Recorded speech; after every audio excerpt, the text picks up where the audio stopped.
तो आप लोगों के गुरुओं की कृपा से होता है। पूज्य स्वामी जी, गुरुदेव भगवान है, स्वामी ईश्वरानंद सरस्वती जी।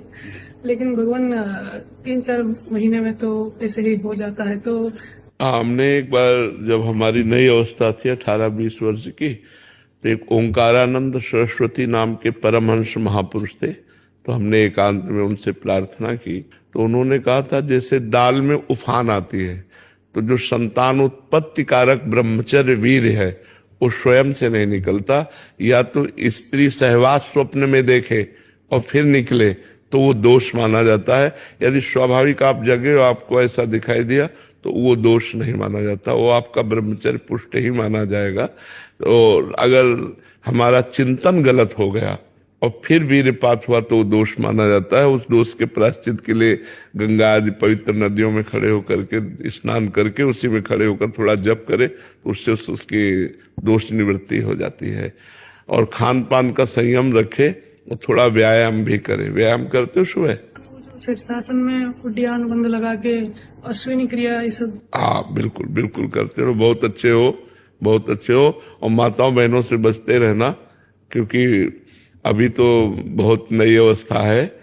बहुत बड़ी टांग मारती माया, बहुत बड़ी टांग मारती, इसलिए बहुत संभल करके पूरे जीवन कभी किसी माता बहन का संसर्ग ना होने पावे।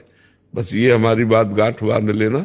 स्वयं से गंदे आचरण कुछ होना और किसी माता बहन को संग ना हो तो जीवन पार हो जाओगे। ये बहुत विचित्र माया है, आखिरी लक्ष्य तक मारती है, आखिरी लक्ष्य तक। ज्ञानी नाम चेतांसी देवी भगवती हिसा बलादा कृष्ण मोहाय महामाया प्रचति।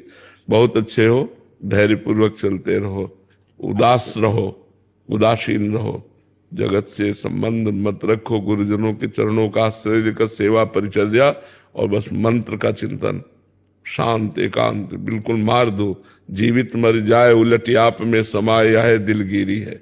जिंदा मृत के समान, जिसे मुर्दे में कोई चाह नहीं होती, ऐसे संत में कोई चाह नहीं होती। ऐसी स्थिति बनानी है धीरे धीरे। ज्ञान की लिप्सा रहती है। ज्ञान की लिप्सा रहती है, वो अपने आप जागृत हो जाएगा। जब पवित्र हृदय होता है तो ज्ञान अपने आप, अपवित्र हृदय में ज्ञान पढ़ा पढ़ाया वो काम नहीं करता। पवित्र हृदय में स्वतः ज्ञान, ब्रह्म ऋषियों को जो ज्ञान स्फुरित हुआ पवित्र हृदय में, मंत्र अनुष्ठान, पवित्र हृदय, पवित्र वातावरण, तो अपने आप ज्ञान जागृत हो जाएगा। जो ब्रह्म बोध है वो स्वतः हो जाएगा, केवल गुरु कृपा ही केवलम। गुरु का आश्रय लेकर शास्त्र स्वाध्याय अपनी दिनचर्या, तो अपने आप अनुभव होने लगता है कि मैं देह नहीं हूँ। अपने आप अनुभव होने लगता है मैं सूक्ष्म शरीर नहीं हूँ, मैं स्थूल शरीर नहीं हूँ, मैं कारण शरीर नहीं हूँ। स्वरूप का अपने आप से अपने आप में बोध होता है, ना कि मन बुद्धि के